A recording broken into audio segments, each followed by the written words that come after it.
And we're live. Day 7 of my 30-day live video challenge. A little bit earlier today and in a different venue, but we continue.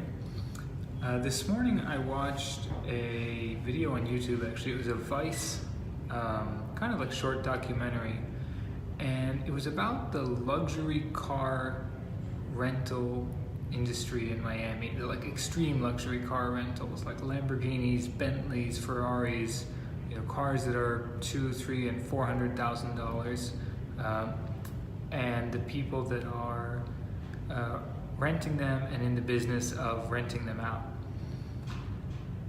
And as you might expect, there were a lot of kind of interesting personalities. The idea is that people are renting these cars while either on vacation or shooting a music video, but many times just there and trying to present a certain image of themselves to the world, to present a certain look. And so they're going and just renting a car for a few hours and driving it around in a way to make sure that everyone's going to see them and go to the most popular places and take a bunch of pictures and put it on Instagram. And I think that provokes kind of like an immediate reaction. And I've seen these people and companies there, and the reaction from most people is usually something like, "Oh, that's so cheesy. I can't believe people do that. Like, why would you rent that car if you can't afford it normally?" Things like that.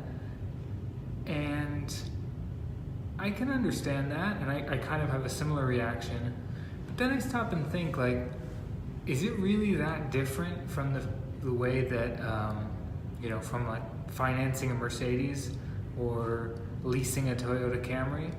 I mean, sure, the time frame, the amounts are different, and maybe some of the intentions are different too, but I think it is kind of interesting that when you see someone doing it with a really expensive car for a really short period of time, you think like, oh, that's really kind of strange to rent that. But if you see someone doing it with a $30,000 car over 36 months, you think, oh, it's just kind of normal.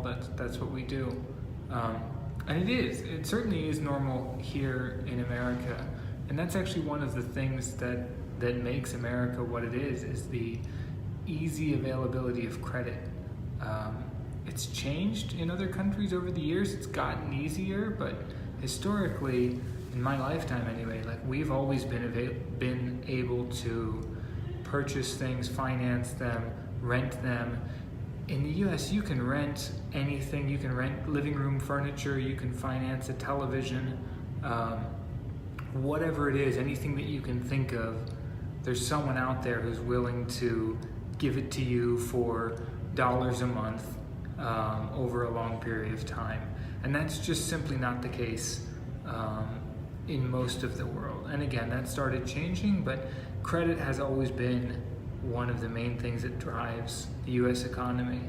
And I think that just creates certain values and certain opportunities and things like that exist here, but not in other places.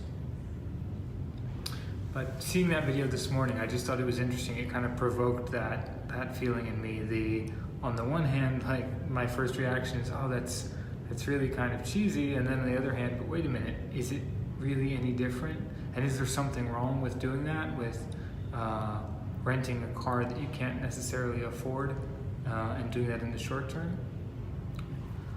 That's my thought for today. See you tomorrow.